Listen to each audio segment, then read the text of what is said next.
Once upon a midnight dreary, while I pondered, weak and weary, over many a quaint and curious volume of forgotten lore, while I nodded, merely napping, suddenly there came a tapping, as of someone gently rapping at my chamber door. "'Tis some visitor," I muttered, "tapping at my chamber door. Only this and nothing more."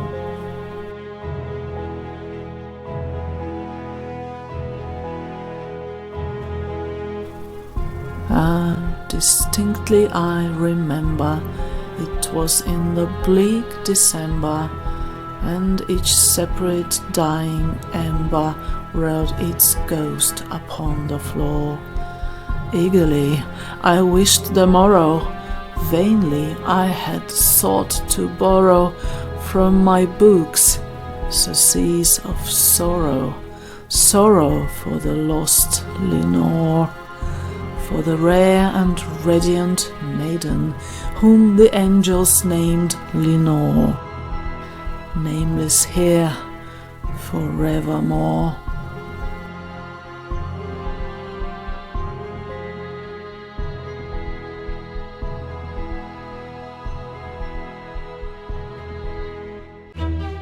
And the silken, sad, uncertain rustling of each purple curtain thrilled me, filled me with fantastic terrors never felt before, so that now, to still the beating of my heart, I stood repeating, "'Tis some visitor entreating entrance at my chamber door, some late visitor entreating entrance at my chamber door.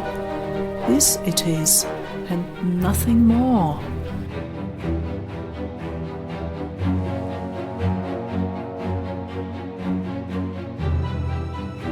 Presently my soul grew stronger, hesitating there no longer. "Sir," said I, "or madam, truly your forgiveness I implore. But the fact is I was napping, and so gently you came rapping, and so faintly you came tapping at my chamber door, that I scarce was sure I heard you. Here I opened wide the door. Darkness there, and nothing more.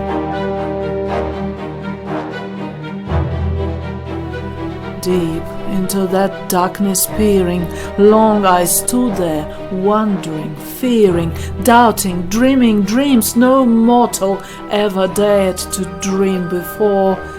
But the silence was unbroken, and the stillness gave no token, and the only word there spoken was the whispered word, "Lenore."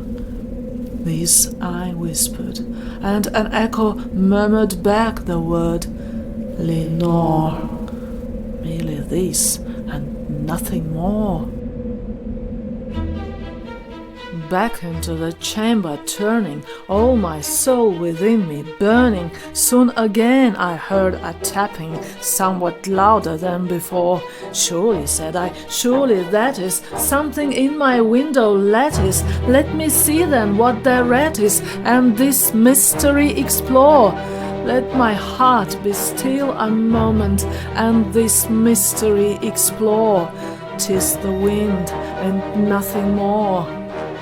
Open here I flung the shutter, when with many a flirt and flutter in there stepped a stately raven of the saintly days of yore. Not the least obeisance made he, not a minute stopped or stayed he, but with mien of lord or lady perched above my chamber door, perched upon a bust of Pallas just above my chamber door, perched and sat, and nothing more. Then this ebony bird beguiling my sad fancy into smiling, by the grave and stern decorum of the countenance it wore, though thy crest be shorn and shaven, thou, I said, art sure no craven, ghastly gleam and ancient raven, wandering from the nightly shore. Tell me what thy lordly name is on the night's Plutonian shore. Quoth the raven, nevermore. Much I marvelled this ungainly fowl, to hear discourse so plainly, though its answer little meaning, little relevancy bore.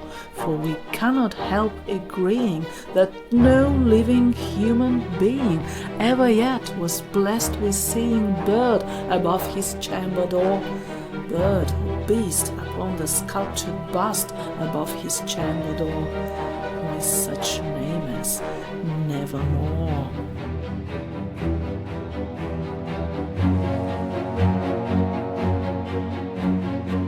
But the raven, sitting lonely on the placid bust, spoke only that one word, as if his soul in that one word he did outpour. Nothing further than he uttered, not a feather than he fluttered, till I scarcely more than muttered, other friends have flown before, on the morrow he will leave me, as my hopes have flown before. Then the bird said, nevermore. Startled at the stillness broken by a reply so aptly spoken, doubtless, said I, what it utters is its only stock and store, caught from some unhappy master, whom unmerciful disaster followed fast and followed faster, till his songs one burden bore, till the dodges of his hope that melancholy burden bore, of nevermore. But the raven, still beguiling all my fancy into smiling, straight I wheeled a cushioned seat in front of bird and bust and door. Then, upon the velvet sinking, I betook myself in linking fancy unto fancy, thinking what this ominous bird of yore, what this grim, ungainly, ghastly, gaunt and ominous bird of yore meant in croaking nevermore. These I sat engaged in guessing, but no syllable expressing to the fowl whose fiery eyes now burnt into my bosom's core.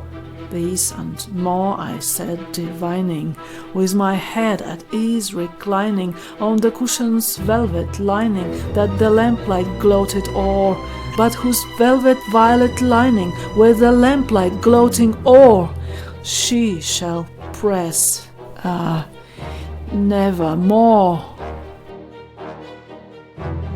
Then, methought, the air grew denser, perfumed from an unseen censer, swung by seraphim, whose footfalls tinkled on the tufted floor. Wretch, I cried, thy God hath lent thee, by these angels he hath sent thee, respite, respite and nepenthe from thy memories of Lenore.